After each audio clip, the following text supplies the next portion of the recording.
Wal maqalatu tasi'ata asyarata, dan maqalah yang ke-19, uhiya, telah diberikan wahyu ila ba'dil anbiya, kepada sebagian para nabi-nabi yang dulu. Apa wahyunya itu? Ati'ni bima amartuka. Kata Allah, firman Allah ya kepada para nabi-nabi yang dulu itu, ati'ni bima amartuka. Taatlah engkau ya kepadaku, bima amartuka, pada apa yang telah aku perintahkan kepadamu. Ati'ni itu fi'il amr. Ati'ni, taatlah kamu kepadaku, bima amartuka, ya pada perkara yang telah aku perintahkan kepadamu. Jadi kalau Allah sudah perintahkan, taat. Jangan banyak tanya, kenapa sebabnya, apa akibatnya, enggak usah. Kalau Allah sudah perintahkan, sami'na wa ata'na, kita dengar, kita taat. Sekarang kita ya dikasih amalan sama kiai, banyak tanya, ini kiai gimana itu? Jangan itu, ya gak usah banyak tanya. Kalau dibilang udah baca udah, jangan dikuasain dulu, nambah lagi tadi kuasain. Jadi kalau dikasih amalan ya sama guru kita pun jangan banyak tanya, udah kerjakan aja. Kalau kita banyak tanya, ya nanti takutnya kayak kaum Bani Israel ya, yang bertanya terus kepada Nabi Musa tentang sapi, ya kenapa begini, kenapa nggak boleh begitu, ya, akhirnya panjang urusannya. Maka kata Allah, atini bima amartuka, taatlah engkau kepadaku, ya kepada perkara yang telah aku perintahkan kepadamu. Wala ta'sini bima nasahtuka, dan janganlah kamu durhaka kepadaku pada perkara yang telah aku nasihatkan kepadamu. Kalau kata Allah, ya dinasihatkan nggak boleh dikerjakan, nggak boleh. Ya kita kerjakan. Ai bima da'autuka ila ma fihi shalah, yakni kepada apa-apa yang telah aku serahkan kepadamu, ya daripada apa yang ada kemaslahatannya padanya. Ya kalau kita ya ada kemaslahatan bagi kita, jadi semua perintah-perintah Allah itu pasti ada kemaslahatan bagi kita. Gak ada satupun perintah Allah yang akan menjerumuskan hambanya. Jadi semua perintah Allah itu semuanya bermanfaat dan maslahat untuk kita. Contoh, oleh orang-orang ya ahli ilmuwan, ya orang ilmuwan tentang masalah wudu. Wudu itu perintah Allah karena syarat untuk mengerjakan sholat.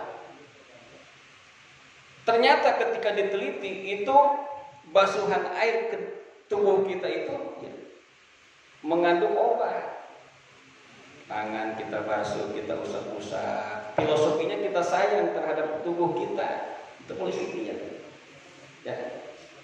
Sekarang dalam ibadah sholat diteliti lagi sama orang-orang. Ternyata itu untuk kesehatan pernapasan, ya kan? Itu luar biasa sehatnya itu.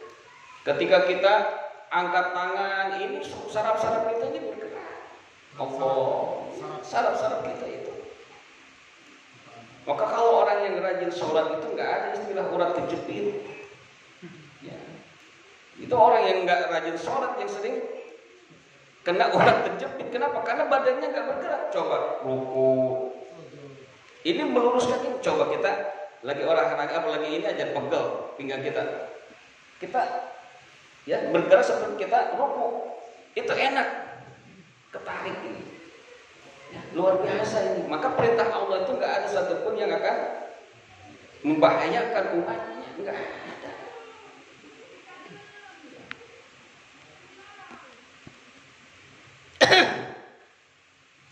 Wa na'ituka amma fihil fasad, dan aku melarang kepadamu dari apa yang akan menjadi kerusakan kepadanya. Allah tuh melarang apa-apa yang Allah larang itu ya semuanya. Kenapa? Karena akan membahayakan manusia.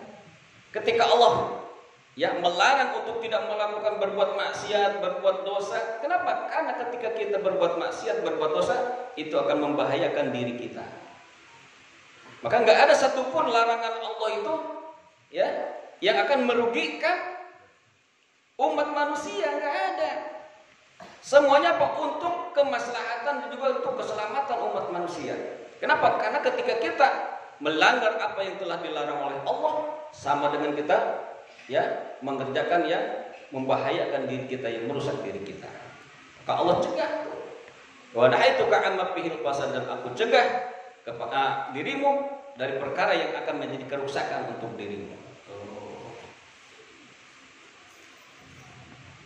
Allah larang mabok, ya kan? Itu mabok, minuman khamr, ya, apalagi narkoba, mirasantika, itu semuanya akan merusak diri kita. Maka Allah larang, jangan engkau dekati minuman keras. Jangan judi. Kira-kira judi nih, ya, kalau kita menang, kata Bang Haji Roma, itu awal dari kekalahan. Kalau kita kaya, awal dari kemiskinan. Itu benar. Kenapa? Karena semua yang dilarang oleh Allah itu akan mengakibatkan kerusakan bagi diri kita. Luar biasa itu, Pak, lagunya Bang Haji Roma Irama. Maka saya idola saya. Sama dong. Salah. Ternyata salah. Idola saya itu kenapa? Luar biasa. Beliau bukan sekedar penyanyi dangdut, bukan sekedar artis. Dan beliau terkadang sama kita aja banyakkan hafalan hadisnya beliau daripada kita. Ya, banyakkan hafalan ayat Al-Qur'an beliau daripada kita. Ya.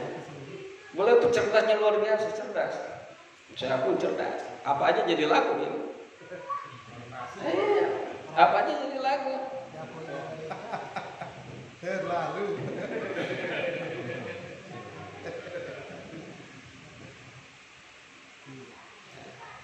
Ada ketika dia lagi show nih ke satu daerah kampungan, lewati kebun, ada tukang kebun lagi nenteng apa, buat nyiram air, buat nyiram tanaman. Jadi lagu sama dia, nenteng ceret, nenteng ceret.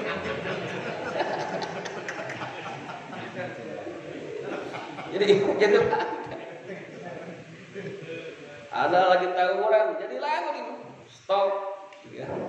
Bertengkar, stop.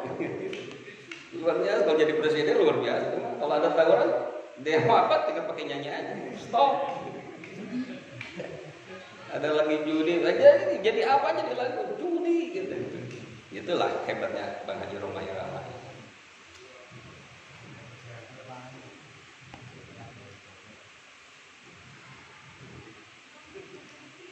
Ada lagi dia lagi show ya, ke luar kota, ada naik ke gunung manjat tanjakan, ya, ada mobil truk mogok, langsung jadi lagu gitu. Rem tangan oh rem tangan ya, jadi rem tangan ya, hiburannya biar gak ngantuk. Luar biasa Bang Haji Roma itu. Makanya ya kata Bang Roma benar, semua yang mabuk-mabukan, semua yang itu kenapa dilarang? Karena akan merugikan, kata Bang Haji Roma itu. Semua yang asik-asik semua dilarang, kan gitu ya lagunya kalau sama gitu. Kenapa yang enak-enak dilarang? Karena semua itu akan merugikan, kata Bang Haji Roma Irama. Benar. Mabuk ya kelihatannya kan enak, dugem enak, zina enak, ya kan. Wal maqalah Yusruna, dan maqalah yang ke-20 ila dikatakan ikmalul akli, kesempurnaan hal itu itba'u ridwanillahi ta'ala, mengikuti keridhaan Allah Subhanahu wa taala, wajtinabu sahwatihi, dan menjauhi ya murkanya Allah Subhanahu wa taala. Jadi yang namanya sempurna akal itu orang sehat akalnya, ya orang sehat akalnya. Nih kalau kita ngaku orang waras, orang sehat akalnya, tapi ya enggak mengikuti, artinya enggak mencari ridho Allah dan juga tidak menjauhi murka Allah. Nah, berarti akalnya enggak sehat itu. Ya, akalnya enggak sehat. Jadi yang dinamakan orang yang akalnya sehat, akalnya yang sempurna itu dia ikut ridho Allah dan menjauhi murka Allah. Ya makanya ya, seorang wali perempuan yang bernama Siti Robiatul Adawiyah, beliau ketika munajat tengah malam, apa yang beliau panjatkan kepada Allah? Ya Rabb, seandainya ibadahku ini karena pengen masuk surga, janganlah aku masukkan ke dalam surga. Ibadahnya hebat, doanya begitu. Beda sama kita, ibadahnya sedikit, doanya pengen masuk surga mulu. Beda dengan Siti Robiatul Adawiyah, beliau ibadahnya luar biasa karena terkenal dengan kecintaannya kepada Allah. Siti Robiah itu, maka ketika munajat, ya Allah, ya Rabb, andai kata ibadahku ini karena pengen masuk surga, janganlah engkau masukkan aku ke dalam surga. Ya, kita doa begitu enggak? Dan ya Rabb, andai kata ibadahku ini karena takut masuk neraka, maka masukkanlah engkau ke dalam neraka. Kenapa? Karena ibadahku ini bukan karena pengen masuk surga dan juga karena takut masuk neraka. Karena ibadahku ini mencari ridhomu, berharap ridhomu, kata Siti Robiatul Adawiyah.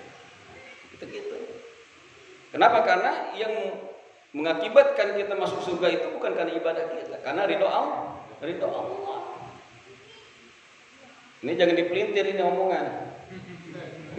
Jadi pelintir sama orang bahlulnya. Kata Ustaz juga begitu, nah masuk surga bukan karena ibadah, karena ridho Allah. Ya gue mah berharap ridho Allah aja. Sholat kagak, ngaji kagak, kerjaan mabuk, judi. Lah, bagaimana dapat ridho Allah? Yang ibadah aja belum tentu dapat ridho Allah, apalagi kagak ibadah, kan gitu ya? Suka dipelintir, terkadang ngomongan Ustaz. Harus diperjelas.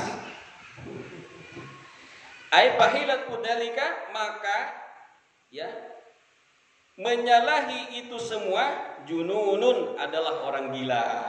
Tuh. Jadi kalau kita enggak mencari ridho Allah, kalau kita enggak menjauhi murkanya Allah, berarti kita orang gila. Ini karena ini tasawuf, Pak. Ini ilmu tasawuf. Maka perkataannya dalam. Kata tasawuf itu dalam. Jadi kata ilmu tasawuf itu yang dinamakan orang yang sempurna akal itu adalah ketika orang bisa mencari ridho Allah dan juga menjauhi murka Allah. Maka kalau kita tidak bisa mencari ridho Allah dan tidak bisa menjauhi murka Allah, maka itu kata ini kita adalah zununun, orang gila. Itu ternyata orang gila itu bukan orang yang di jalan telanjang bulat, bukan. Ternyata orang yang tidak mencari ridho Allah dan juga tidak bisa menjauhi murka Allah. Tasawuf ini. Wal maqalatu hadiyatu iswal isrun, dan maqalah yang ke-21 kila dikatakan la gurbata lil fadili, tidak ada mengembara bagi orang yang utama. Yang utama di sini adalah orang yang punya ilmu dan amal. Wala watana lil jahili, dan tidak ada tanah air ya bagi orang yang bodoh. Ail mutasifu, yakni orang yang mempunyai bil ilmi, yaitu ilmu, wal amali, dan amal. Karena mukraman, maka ia akan dimuliakan, muadzaman, dan juga akan dihormati. Indanas, oleh manusia.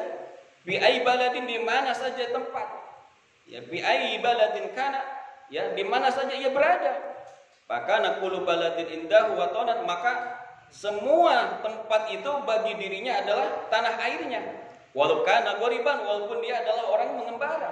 Wal jahilun, dan orang bodoh itu bihilat bidalika, berbeda dengan yang demikian, itu orang yang punya ilmu dan amal. Jadi artinya makalah yang ke-21 ini, jadi bagi orang yang punya ilmu ya tidak ada istilah mengembara. Kenapa? Karena setiap singgah dia itu pasti dihormati oleh orang-orang. Kayak Al-Habib Umar Al-Hafidh, ke negara manapun beliau tetap dihormati, seolah-olah dia adalah orang situ. Ke Indonesia luar biasa, ketika beliau datang disambutnya luar biasa kan. Sallu ala Nabi Muhammad. Beda sama orang bodoh. Jangankan di kampung orang, di kampung sendiri kagak dikenal. Lewat orang bodoh amat. Ya, itu bedanya. Maka kata ya Syekh Nawawi di sini, jadi nggak ada mengembara tuh nggak ada bagi orang yang punya ilmu tuh nggak ada. Nggak susah kalau orang punya ilmu mah kemana aja gampang. Itulah bedanya orang punya ilmu. Ya, maka beda orang yang punya ilmu yang sama yang nggak punya ilmu beda. Lagi selamatan, duduknya juga beda, dibedain kalau yang punya ilmu sama ustadz mah ya. Ya dibedain. Airnya juga beda, bukan aqua gelas. Ya, bukan aqua gelas ustadz mah. Beda. Pulangnya juga diamplopin. Bener gak? Besek juga bukan 1, 3. Belum buah-buahannya. Itulah keutamaan orang punya ilmu. Jadi nggak ada ngembara bagi orang yang punya ilmu itu. Kemanapun dia berada, ya dia dihormati dan dimuliakan oleh manusia. Kalau orang bodoh ya sebaliknya. Jangankan di kampung orang, di kampung sendiri orang kagak kenal. Kenal gak sama si Anu? Si Anu siapa? Ya si Anu orang sini, ya kagak kenal gua. Iya kan? Orang bodoh. Wal maqalatu tsaniyatu wal isrun, dan maqalah yang ke-22 kila dikatakan man kana bit ta'atin indallahi qariban kana bainan nasi qariban. Man kana barang siapa yang ada bita'atin dengan taat indallahi di sisi Allah, qariban ya, orang yang dekat, kana bainan nasi ghariban, maka ada ia di antara manusia orang-orang yang mengembara. Aiman ista'nasa, yakni artinya barang siapa yang merasa senang bistighali taatillahi ta'ala, dengan sibuk taat kepada Allah Subhanahu wa taala, sora, maka ia akan jadi mustauhisan, yaitu orang yang merasa enggan atau tidak senang aninasi daripada manusia. Jadi artinya kalau orang udah sibuk taat kepada Allah, ya, dia nggak peduli dengan cacian manusia, dia nggak peduli dengan pujian manusia. Jadi ibadahnya udah benar-benar. Kayak imam besar kita udah istiqomah, ya, taat kepada Allah, nggak peduli dia mau dimusuhin, bahkan mau dimusuhin satu negara, dia nggak peduli. Itulah orang yang istiqomah taat kepada Allah. Di penjara nggak peduli, itulah. Ya, maka orang yang sudah merasa senang dengan sibuk taat kepada Allah, maka ia akan jadi mustauhisan, yaitu orang yang enggan anin nasi, ya, daripada manusia. Jadi nggak peduli lagi kepada manusia, dia udah nggak perlu lagi manusia, karena dia sudah perlu kepada Allah. Ini tasawuf. Ya, makanya kita belajar, ya, untuk memperbaiki diri kita.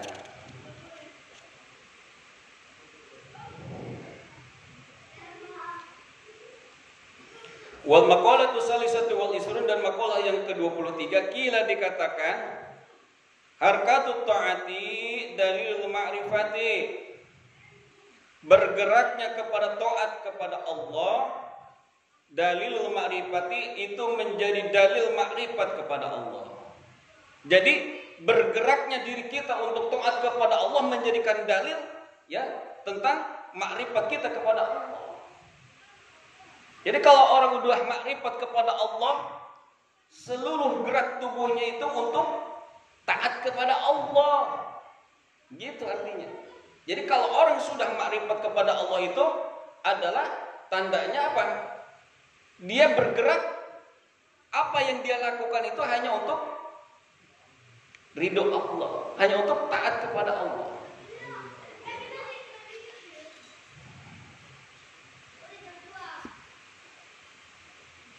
Kama ana halqatal jismi, ya, sebagaimana sesungguhnya bergeraknya tubuh kita, ya, dalilul hayat adalah pertandanya hidup. Jadi kalau orang udah kagak gerak, orang mati. Kalau tandanya masih gerak, masih bernapas, berarti masih hidup. Nah itu pun begitu. Jadi makrifat kepada Allah itu apa?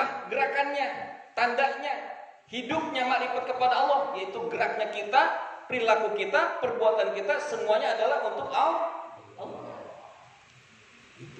Sebagaimana geraknya tubuh manusia, ya, karena itu menjadikan tanda adalah dia hidup. Wal makna dan artinya, anna ityanal abdi, sesungguhnya melaksanakannya seorang hamba atau kepada ketaatan lillahi ta'ala kepada Allah ta'ala, lillahi ta'ala karena Allah ta'ala, dalilun, itu menjadi dalil, menjadi tanda ala ma'rifatillahi, ala ma'rifatihi, kepada ma'rifatnya lillahi kepada Allah. Jadi artinya makalah yang tadi itu adalah sesungguhnya manusia ketika dia berbuat taat karena Allah Ta'ala itu akan menjadi dalil, menjadi tanda, ya, kepada makrifatnya kepada Allah. Faidah kasurat ta'atu, maka apabila banyak taatnya, kasuratil ma'rifatu, maka banyak makrifatnya kepada Allah. Makin banyak taat kita, makin banyak ibadah kita, makin banyak makrifat kepada Allah. Wa idza qalat, maka apabila sedikit taat kita, qalat, maka akan sedikit pula makrifatnya kepada Allah. Li'anna dhahira, karena sesungguhnya dhahir itu mir'atul batni, adalah cerminan batin. Jadi kalau kita nggak bisa melihat batin seseorang, lihat aja perilakunya, gitu dhahirnya. Maka ada istilah, ya, usul fikih dikatakan fahkum bidawahir wa fahkum biswair. Ya, lihatlah dohirnya, ya, hukumin apa? Lihatlah dohirnya, jangan lihat batinnya, karena kita nggak bisa lihat batin. Kalau kita ingin lihat seseorang itu sholat apa enggak, lihat perbuatannya, begitu. Karena perbuatannya itu adalah cerminan dari hatinya, dari batinnya. Li'anna dhahira, karena sesungguhnya dhahirnya itu mir'atul batini, adalah cerminan batinnya. Jadi kalau kita, ya, hatinya baik, ya, yang keluar juga adalah kebaikan. Karena perilaku kita, perbuatan kita adalah cerminan daripada hati kita, batin kita. Wal maqalatu rabi'atu wal isrun, ini enggak usah panjang lebar bahasanya. Ya, cepat. Wal maqalatu rabi'atu wa isrun, dan maqalah yang ke-24, qala Nabi sallallahu alaihi wasallam, bersabda Nabi Muhammad sallallahu alaihi wasallam, aslu jamil khotoya, asal atau pokoknya, asal mulanya semua kesalahan atau dosa itu hubbud dunya, adalah cinta kepada dunia. Itu kata Rasulullah. Ternyata, ya, asal mulanya terjadinya kemaksiatan, terjadinya perbuatan dosa itu adalah apa? Hubbud dunya, karena cinta dunia. Orang bisa nekat karena masalah dunia. Gara-gara dunia, terkadang duit 3.000 bisa bunuh orang. Benar gak? Kalau rebutan parkir jadi bunuh orang. Masalah bendera ormas Bisa nolimin orang. tawuran, bunuh orang, ya kan? Iya. Kenapa? Hubud dunia. Hubud itu apa? Hubul jah, cinta kemuliaan. Hubul mal, cinta harta. Hubul nisa, cinta kepada perempuan. Itu hubud dunia termasuknya. Ya, orang gara-gara perempuan bisa bunuh-bunuh, apa enggak? Benar gak? Iya. Kenapa? Hubud dunia itu nisa itu adalah perempuan, itu adalah dunia. Maka dikatakan oleh Rasulullah, ad-dunya mata wa khair mataiha al-mar'atu shalihah. Dunia itu perhiasan. Sebaik-baiknya perhiasan adalah perempuan yang soleh. Jadi lagu juga sama Bang Haji Roman. Luar biasa beliau itu. Ya kan? Itu hadis Rasulullah. Yang jadi lagu beliau itu jadi hadis Rasulullah. Surat Al-Ikhlas saja jadi lagu sama beliau. Ya kan? Katakan Tuhan itu satu. Kamu kalau bahasa Qur'annya Qul huwallahu ahad. Ajib pokoknya Bang Haji itu. Ya kata Rasulullah, asalnya atau biangnya semua kemaksiatan kesalahan itu adalah hubud dunya, cinta kepada dunia. Wahia adalah ya, dunia itu adalah mazada anil hajat, semua ya harta yang melebihi kebutuhan kita. Itu termasuknya harta dunia. Kalau kita udah cukup buat makan, anak istri kita, rumah udah ada, itu kan udah kebutuhan. Apa ada 3 tuh kebutuhan? Kebutuhan primer, sekunder,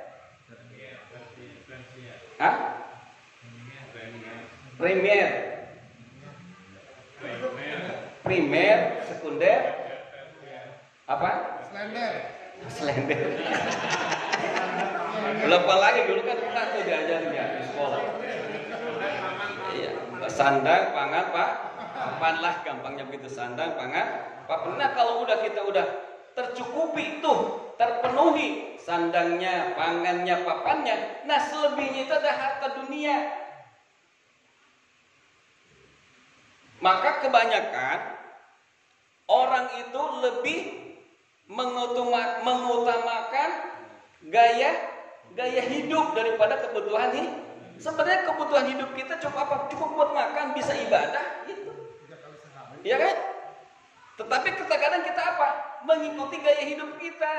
Pengen punya mobil, udah punya mobil, Aila pengen jadi Pajero. Ya. Saya itu. Iya. Pengen punya rumah, pengennya di tingkat. Iya, padahal itu udah cukup buat dia bernaung hidup ya antara keluarganya. Pengen lebih, itulah selebihnya dari kebutuhan hidup kita adalah dunia. Masya Allah. Wahia majada anil hajat, dunia itu adalah sesuatu atau harta yang melebihi kebutuhan kita. Wa aslu jamil fitan, dan asalnya biangnya semua fitnah itu ya, man'ul usri adalah menahan 1/10 hartanya, wa zakati dan zakat. Fitnah di sini bukan fitnah, tapi bahaya, musibah, bencana. Kata Rasulullah, biangnya terjadinya bencana itu kenapa? Karena kita mencegah 1/10 harta kita dan juga zakat kita.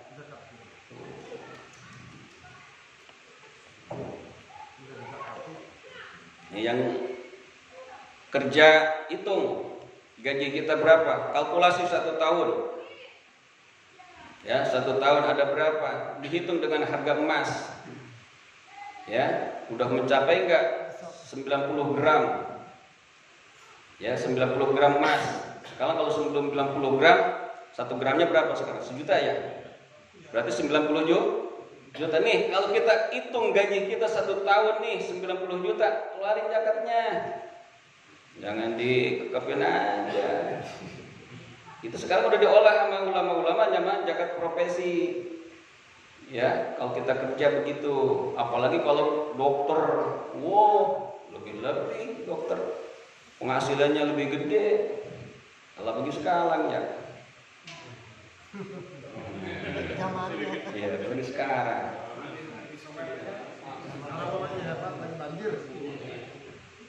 Di semep aja kita berapa? Kita dagang dihitung. Ya, permulaan pertama kita dagang itu tanggal berapa, bulan apa? Dihitung kembali ketika ketemu tanggal sekian, ya, tanggal itu dihitung harta kita. Dikalkulasikan hutangnya. Ya, orang hutang kita dihitung juga itu, jangan hanya hutang, dihitung. Jangan sampai nggak dihitung. Semua dagangan yang ada di toko kita dihitung tuh. Ya, ada nggak mencapai nisab? Keluarkan zakatnya, zakat malnya. Nah, asalnya terjadinya musibah itu bencana adalah karena kita menahan daripada zakat. Wahada dan lapan zakat min atfil khos, ya termasuk daripada atap khos, ya yaitu zakat daripada man usri, ya man usri wa zakat. Itu atap daripada usri. Artinya atap yang khusus alal am kepada lapan yang umum. Li'anal usra, karena sesungguhnya 1/10 itu khosun khusus bijurui kepada zakat pertanian. Jadi kalau 1/10 itu ya dikhususkan untuk nisab untuk zakat pertanian. Kalau kita udah nisab nih nanam padi 1 tahun dapatnya 1 ton, itu udah wajib ngeluarin zakat. Berapa zakatnya? 1/10-nya. Berarti berapa? 1 kintal. Dari 1 ton itu 1 kintal. Ya. Pokoknya 1 tahun itu dia mau nanam padi 2 kali. Pokoknya dihitung. Kalau dia dapatnya 1 ton dalam 1 tahun pokoknya. Bukan 1 kali panen, bukan 1 tahun. Berarti kalau ada 2 tahun, 2 ton ya keluarkan 20%-nya. Gitu zakat. Ya sekali setahun dapatnya 1 ton, ya keluarin zakatnya. Zakatnya itu adalah 1/10-nya. Berarti berapa? Kalau dari 1 ton 1 kintal.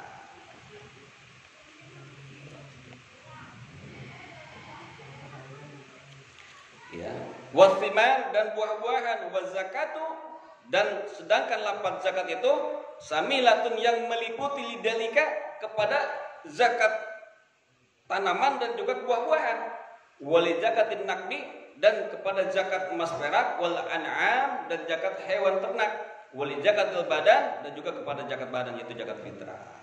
Jadi ma'anul usri wa zakati. Nah, wa zakat ini adalah wawunya waw atop. Atopnya apa? Watop os alal am. Ya, jadi atapnya lapan khos kepada yang umum, yaitu zakat untuk umum. Sedangkan usri itu adalah khos khusus bagi zakat tanam-tanaman. Wallahu a'lam bishawab. Rabbi zidna ilma warzuqna fahma. Mudah-mudahan pertemuan pada malam ini ya ilmu yang kita sudah dapat bermanfaat bagi kita semua. Amin. Kita semua dipanjangkan umur, sehat walafiat, bisa bertemu kembali minggu yang akan datang.